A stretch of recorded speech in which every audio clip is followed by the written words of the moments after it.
تیسرا سوال ہے مشترکہ خاندانی نظام کے بارے میں اسلامی تصور کیا ہے؟ کیا اسلام اسے پسند کرتا ہے؟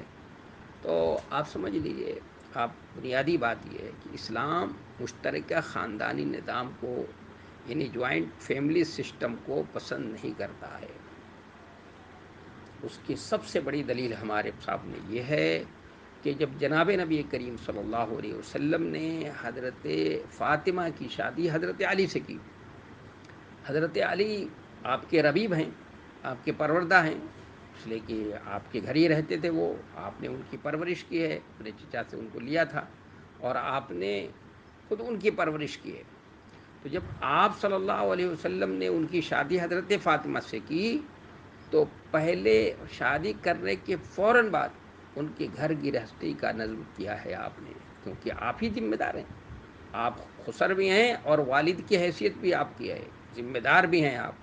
اس لیے آپ نے ان کے گھر گرہستی کا نظم کیا، ان سے کہا زرہ بیچو، آدھے پیسے سے ان کے مہر ادا کروایا، اور آدھے جو زرہ کا پیسہ بچ رہا تھا اس کے گھر گرہستی کا نظم کیا، اور ان کے لیے الگ مکان کا انتظام کیا ہے نبی صلی اللہ علیہ وسلم نے۔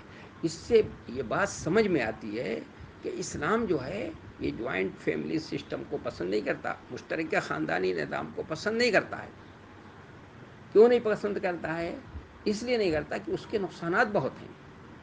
دیکھیے، آج جو ہمارے یہاں خاص طور سے ہمارے اعظم گڑھ کی طرف مشترکہ خاندانی نظام ہے، وہاں پر معلوم ہوا کہ سارے بھائی چچا سب ساتھ میں رہتے ہیں، پورا کھانا جو پکتا ہے بہت بڑے بڑے، یعنی مطلب معلوم ہوا 20 25 اور 30 لوگوں کا گھر میں ہیں اور کھانا پک رہا ہے، یہ ہوتا ہے۔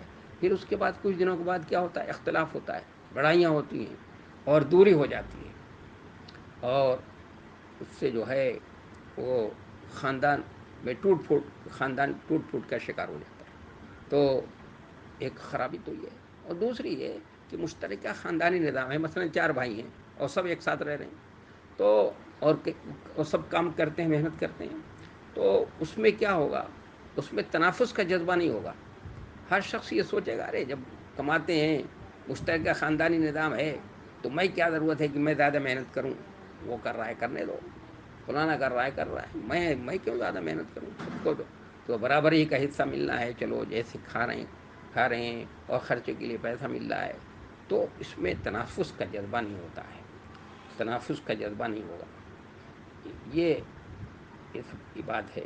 اور پھر مشترک خاندانی نظام ہوتا ہے، ایک ہی مکان میں سب کو لوگ رہتے ہیں، تو اس میں بے پردگی بھی ہوتی ہے۔ جو پردے کا جو سسٹم ہے، اسلام جس پردے کی بات کرتا ہے اور تعلیم دیتا ہے، اور اس میں اختلاط سے اس میں مرد و زن کے اختلاط سے روکتا ہے، منع کرتا ہے۔ اس نے ایک نظام، ایک سسٹم بتایا ہے، وہ اس میں اختلاط بھی ہوتا ہے، بے پردگی بھی ہوتی ہے، چچاداد بہنیں ہیں، چچاداد بھائی ہیں، ان سب میں جو ہے بے پردگی ہوتی ہے۔ حالانکہ پردہ ہونا چاہیے، کیونکہ وہ محرم نہیں ہوتے ایک دوسرے کے لیے، ان سے رشتہ جائز ہے۔ تو یہ سب بھی خرابیاں سامنے آتی ہیں۔ اس لیے عربوں کے ہاں آج بھی عرب خلیجی ملکوں میں ان کے ہاں شادی اس وقت ہوتی ہے جب پہلے بچے کے لیے مکان تیار کر دیا جاتا ہے، مکان اس کا الگ پہلے بنا دیا جاتا ہے، پھر اس کی شادی ہوتی ہے۔ وہ اپنی دلہن کو شادی ہوتی ہے، دلہن کو وہیں سے نکاح ہوا، اپنی دلہن کو وہ اپنے گھر میں لے کر جاتا ہے، اپنے ماں باپ کے گھر میں نہیں لے کر جاتا۔ ہاں، اپنے ماں باپ کے گھر وہ آتے جاتے ہیں اور آنا جانا ہوتا ہے، کبھی ہر روز آتے ہیں، یا ہفتے میں 1 دن 2 دن 4 دن، اور پھر اپنی بیوی بچوں کے ساتھ بھی آتے ہیں، ان کی پھر مجلسیں ہوتی ہیں، آپس میں ایک دوسرے کے ساتھ دسترخوانوں پہ بیٹھ کر کھاتے ہیں۔ مردوں کا دسترخوان الگ ہوتا ہے، عورتوں کا دسترخوان الگ ہوتا ہے۔ تو یہ ان کے ہاں سسٹم ہے۔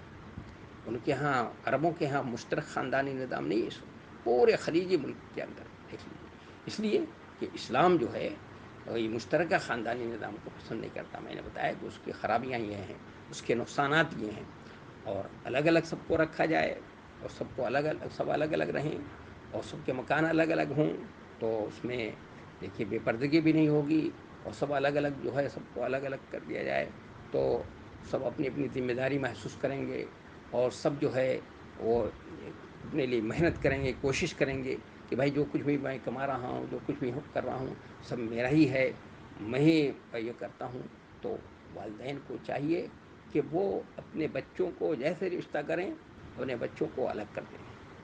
ہاں ان کو اگر کسی، ظاہر ہے کہ ان کو بھی کسی کے ساتھ رہنا ہے تو اپنے چھوٹے بچے کے ساتھ یا بڑے بچے کے ساتھ جس کے ساتھ ان کا مزاج ملتا ہو، زیادہ پسند کرتے ہوں، ان کے ساتھ رہیں. یا سب کے ساتھ رہنا چاہیں کہ کچھ کسی ارے کچھ دن اس کے یہاں کچھ دن اس کے یہاں، تو اس طرح سے بھی رہ سکتے ہیں. لیکن یہ ہونا چاہیے جوائنٹ فیملی سسٹم جو ہے اسلام پسند نہیں کرتا ہے. اس کے بے شمار نقصانات ہیں، بے شمار اس کی خرابیاں ہیں، اور جن پر بعض خرابیوں کی طرف میں نے اشارہ کیا ہے. اس لیے بہتر یہ ہے، بہتر یہی ہے کہ الگ الگ جو ہے سسٹم نظام ہو. اور عرب کے لوگ اسی کو جو ہے پسند کرتے ہیں، اور اس کے جو فوائد سامنے آ رہے ہیں. اور مشترکہ خاندانی نظام کی جو خرابیاں ہیں، جو نقصانات ہیں، وہ ہماری نظروں کے سامنے ہیں. اس لیے بھائی اس کو اسلام نے اس کو پسند نہیں کیا ہے. میں نے آپ کے سامنے نظیر پیش کر دی اس کی کہ نبی صلی اللہ علیہ وسلم چاہتے تو اپنے حجرے میں الگ حجرہ، اپنے حجروں کے ساتھ اپنا ان کا حجرہ بنوا دیتے. آپ کہتے ہیں کہ یہ ہمارے گھر کے قریب رہیں گے، ہمارے گھر کے ایک فرد ہیں، ہمارے گھر میں رہیں گے، یہ تو ان کی حیثیت تو بیٹے کی ہے، یہ تو رہیں گے ہمارے ساتھ. نہیں، اپ نے ایسا نہیں کیا. الگ ان کے لیے مکان، ان کے گھر گرہستی کا نظم آپ صلی اللہ علیہ وسلم نے کیا ہے. اس سے یہ پتہ چلا کہ اسلام مشترک خاندانی نظام، جوائنٹ فیملی سسٹم کو پسند نہیں کرتا ہے، بلکہ الگ الگ یہ ہو تو یہی زیادہ بہتر ہے. اس لیے اس کے نقصانات آج جدھر ہیں. میں نے بتایا کہ اعظم گڑھ کی طرف لوگ یہ جوائنٹ فیملی سسٹم بہت زیادہ ہے، کیونکہ ادھر کے لوگ زیادہ تر باہر رہتے ہیں، اور تاجر ہیں. کوئی ملیشیا میں تجارت کر رہا ہے، کوئی بامبے تجارت کر رہا ہے، کوئی کویت میں، کوئی باہر. نہیں، زیادہ تر لوگ تجارت کر رہے ہیں اور سب ایک ساتھ رہتے ہیں. اور کھیتی گرہستی بھی ہے.